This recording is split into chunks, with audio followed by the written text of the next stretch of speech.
Good evening, good day from wherever you're watching from. The news now in detail. Crystal Telecom Limited shareholders have been urged not to worry even as the company plans to deregister. This comes as the General Assembly approved the proposed delisting from the stock exchange as well as deregistration once MTN Rwanda is listed. Fiona Mbabazi starts us off tonight with this report. The annual general meeting of the Crystal Telecom Limited that was held last week approved a proposal to dissolve the company and distribute the shares held in MTN as excess assets to the shareholders after payments of all the company's liabilities. According to Isa Irame, CEO of the Crystal Telecom, shareholders of CTL will get equivalent shares at MTN Rwanda when the listing happens on a one-to-one basis.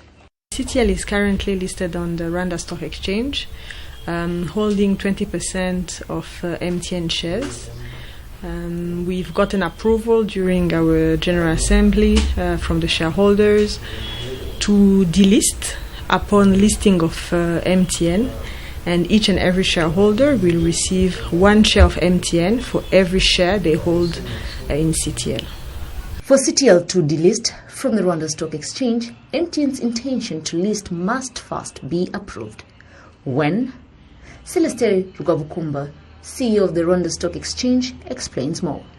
We will be announcing and listing officially MTN Rwanda sale, including the 80% belonging to MTN Group, to be listed on the Rwanda Stock Exchange as an entire company. And the pricing, of course, and all that goes with it will be determined depending on the valuation of MTN Rwanda sale as a whole, which we don't know right now because the valuation has to be announced. It is still confidential information. But we also have a price which is known to the public. The 20% of MTN through the CTL holding, the price which was given by the market is known. Market practitioners commend this move, saying it is a room for MTN to improve its performance and an added opportunity for investors. Going to own shares directly to MTN. Unlike before, they used to be indirectly shareholders of MTN through the Crystal Telecom. Then for now, they're going to be buying shares directly in MTN. Then regarding the MTN itself, it is going to have international exposure because some international investors, they'll be able to buy now shares directly into MTN. In the last World Bank's Doing Business report, Rwanda declined from position 29 to 38, a thing that the experts attributed to the fact that Rwanda did not have at least 10 companies listed on the stock exchange. However, with the new kid on the block, that is set to change. Reporting for RTV News, I'm Fiona Mbabazi. Thank you, Fiona. Moving on to Judicial Matters, in the hearing of a case involving former MRCD coalition leaders led by Paul Rusesabagina and members of the FLN militia wing affiliated to MRCD. The prosecution alleges that Paul Rusesabagina at various times supported terrorist activities by MRCD FLN armed wing that killed people in Rwanda. Ethan Tashovia now reports. This Wednesday, during a trial at the High Court Chamber of International Crimes, the prosecution began presenting evidence against Paul Rusesabagina. Yet still, the defendant did not attend the hearing. Rusesabagina faces 9 charges, which include creating an illegal militia, being a member of a terror group, financing terrorism, and acts of terrorism including murder, abduction, armed robbery, arson, attempted murder, assault and battery. On the first charge of creating an illegal militia, the prosecution alleges that Rusesabagina was one of the founders of MLCD coalition, which also formed the FLN militia, and the defendant was himself involved in it. The prosecution also relied on statements made by Rusesabagina outlining FLN's activities, alleging that in addition to waging war on the country, the militia group carried out terrorism activities such as murder, car burning, among others. On the second charge of belonging to a terrorist organization, the prosecution found that Paul Rusesabagina was part of MLCD FLN coalition. Evidence include telephone conversations in which Rusesabagina spoke to Twagiramungu Foste, claiming that his sons were on fire, referring to FLN fighters, pointing out that they needed help. Elsewhere in that chat, with the Lieutenant General Wilson Irategeka, the commander of FLN armed group, He asked Rusesabagina why he was sending money to unknown location, and yet he was about to send farmers to the field. The prosecution pointed out that this was a misleading phrase, which they used calling fighters farmers, where the field meant the battleground, and bullets were referred to as seeds. The telephone conversations were found during a house search at Rusesabagina's home in Brussels by Belgian authorities. They also found a bill of the purchase of 4 satellite phones bought in the UK by one Olivier, which would ensure safety of the users, including one sent to Nsabimana Kaliste alias Sankara, sent through DHL and found him in Madagascar. In their interrogation, Rusesabagina and Nsabimana Kaliste confirmed that the so-called black phones were intended for MLCD FLN leaders. On the third charge of financing terrorism, the prosecution alleges that there were 20,000 euros Paul Rusesabagina admitted during initial interrogations in the Rwanda Investigation Bureau to the prosecution, as well as during initial hearings in the primary court, that he had given FLN and also organized fundraising activities for the MLCD FLN coalition, and one Elik Munyamana would send the money to FLN.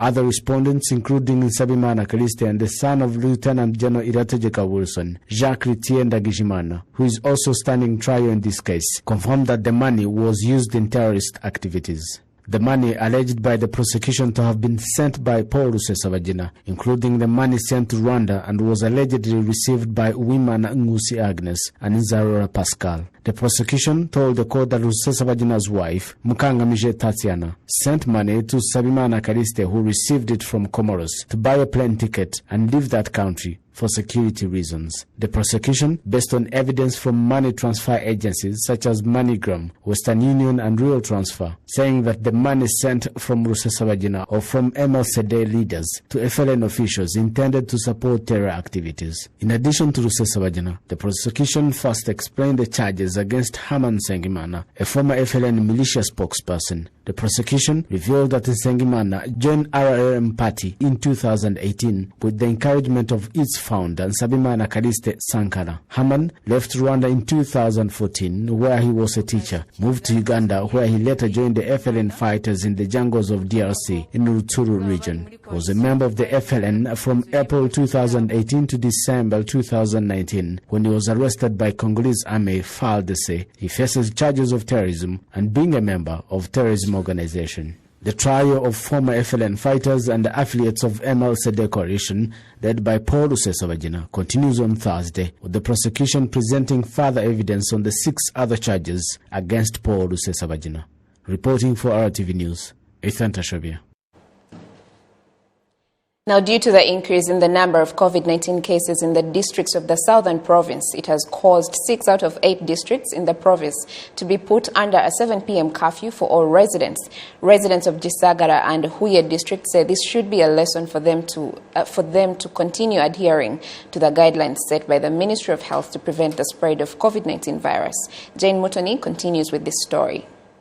Due to the increase in the number of people that were infected with the COVID-19 virus in 6 districts of the southern province, all residents in those districts have been put under 7 p.m. curfew, while other districts are still on the 9 p.m. curfew. In Gisagara district, from the 25th to the 30th of March, about 70 people have been infected with COVID-19 virus. Compared to other districts in other provinces, this region has the highest number of COVID-19 cases, as activities have resumed in this district after a lockdown in Gisagara, Nyanza and Wujesa districts since March 15th. Residents in the districts say that after being under a curfew of 7 p.m., they've learned a lesson to take COVID-19 preventive measures seriously.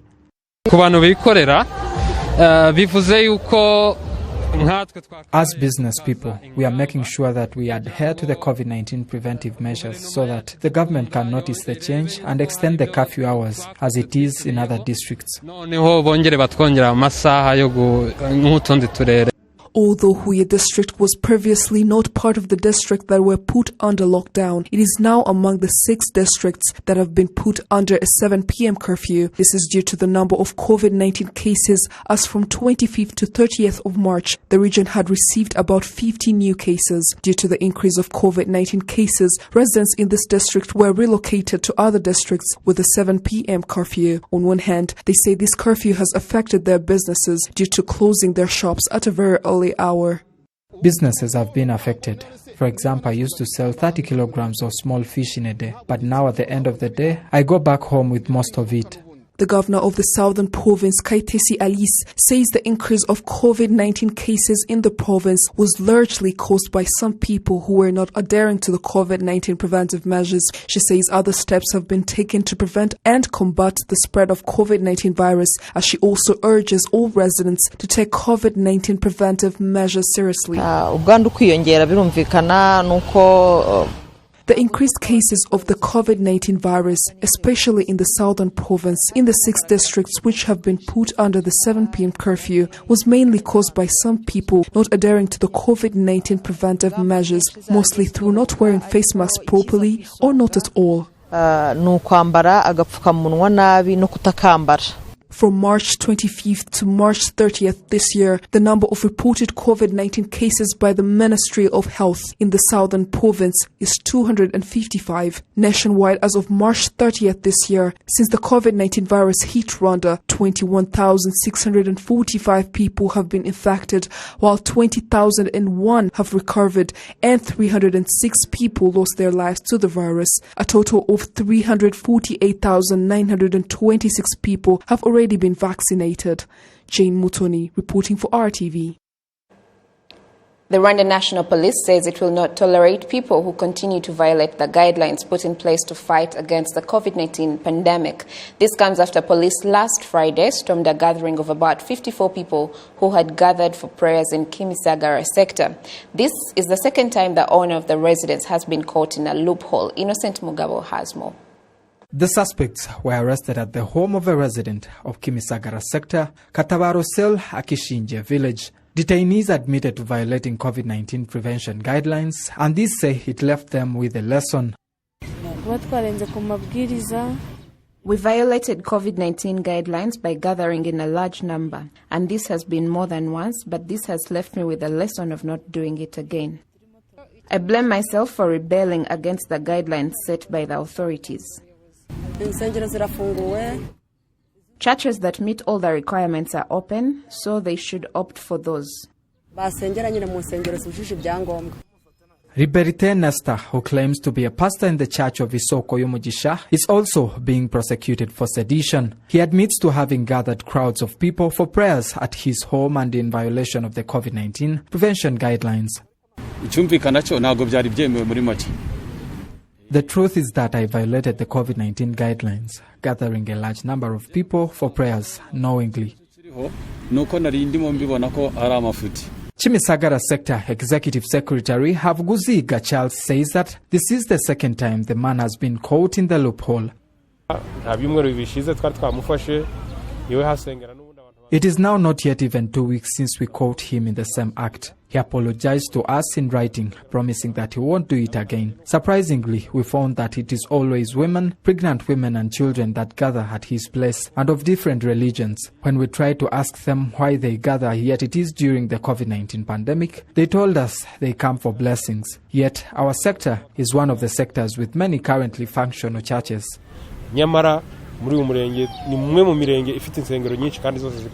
Rwanda National Police spokesperson CP Jean Bosco Kabera warns those who continue to violate COVID-19 guidelines, converting their homes into churches or bars. He says the owner of the residence will face justice and those arrested at his home will be punished following the COVID-19 prevention guidelines. This man is going to be prosecuted. As you all heard, it is not the first time of him being caught. We take this opportunity to also warn people that they should stop violating COVID-19 guidelines. And if it is prayers, they should opt for churches that meet the requirements. According to the Rwanda National Police, there are frequent worshippers in Kimisagara sector, as well as those who go to pray in the forest on the tops of Mount Kigali. The police promise to put in more extraordinary efforts, as all of these won't be tolerated. Innocent Mogabo, RTV News.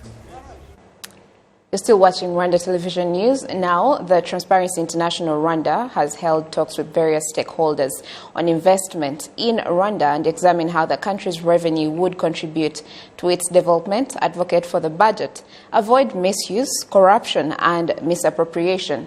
The Executive Secretary of Transparency International Rwanda, Apolline Mupiganyi, said the talks led to an analysis of how the country could make better use of its resources to sustain and improve its budget. It is a dialogue that has helped non-government organizations, government and entrepreneurs. We have looked together at how we can work together to build from the capabilities of the country. For example, on mining, efficient investment, answering the questions of the people, but not the investors who bring in the dirty money. They are looking for a profit and find no profit from the country.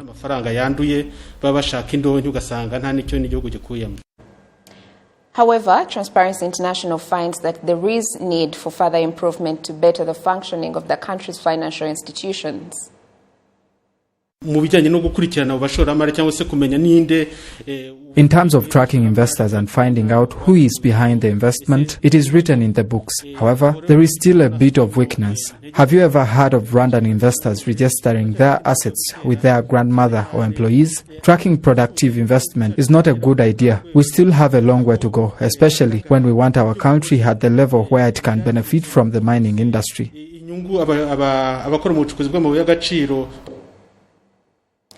Now, these talks were attended by officials from the Rwanda Development Board, the Office of the Auditor General, and the Ministry of Mines in Rwanda. Now, moving on away from Kigali, some students in vocational and technical schools in Nyagatare district are proud of the level of knowledge they've attained. They have a dream of becoming professionals and creating jobs that can change people's lives. They also say that during the holidays is a good time to apply what they've been learning. Gabi Muvunyi continues with this. In the morning hours at Chondo Tivet School, which is located in Kiombe sector, students are training and putting what they learn into practice. In the past week, the students sat for their second term examinations. With no time to spare, they got back into self-practical mode. Some of the tools used in the school include construction, sewing materials, and plumbing equipment. Supposing you want to build a road here and there are rocks and power lines, this device is used to detect all that. So when the road is being constructed, they avoid hitting them. Chondo Tivet has 140 students taught by instructors in construction, sewing and plumbing. The students say they are content with the knowledge they have acquired in this institution, saying that they hope to create various projects in the future that will help Rwandans. In my fourth and fifth year, I was able to get an internship in this field. And now, after things opened up, I was able to get a building job. I haven't been idle at all. Every opportunity I get, I look for work. As builders, we were paid 3,000 francs. Here we have bending machines, we have machines that cut pipes, we also have sanitary appliances as well, like sinks, toilets and showers. Personally, I want to go for further studies because I aspire to be an engineer. Chondo Tivet School is a vocational school that was established 10 years ago. It is currently the only public vocational school in Nyagatare district, in addition to the other 9 private vocational schools in the area. The Vice Mayor of Nyagatare, in charge of social affairs, says the district has put efforts in providing numerous vocational schools in this district, as many young people are showing more interest in this field.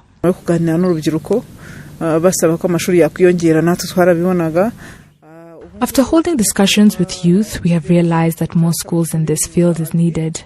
We are currently building 2 Tivet schools, where one is located in Matimba and another Tivet in Tabagwe. If we combine them, we are at about 78%. The head of Chondo Tivet School says that the school can accommodate up to 300 students. On the other hand, the school faces the challenge of poor road network leading to the school. However, Nyagatare officials say that the solution is underway. In addition to regular students, Chondo Tivet School also helps the local youth, especially those in Kiombe sector, in a variety of short-term courses. Gabi Muvunyi for RTV. Always a pleasure to have your company. Enjoy the rest of the programming. Wishing you a wonderful new month ahead. Of course, not forgetting to reminding you to do your part to stop the spread of the pandemic. God bless you and keep you. And until next time, I'm Gloria Mutesi.